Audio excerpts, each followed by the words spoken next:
Совсем недавно студенческий театральный коллектив «Искра» получил звание Народного театра.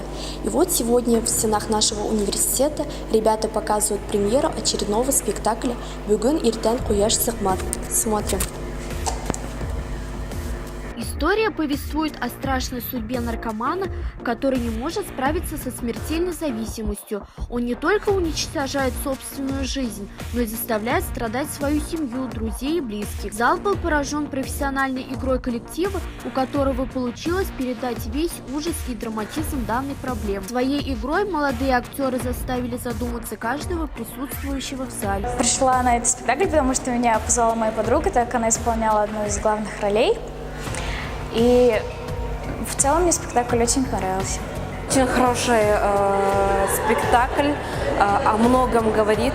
Спасибо режиссеру, она, оказывается, у нас молодая. Спасибо актерам, большое спасибо. Хорошее впечатление, что дает урок нашим молодежям, чтобы не идти этой дорогой. Азалия Гизатуллина, Айзиля Мулюкова специально для Правком ТВ.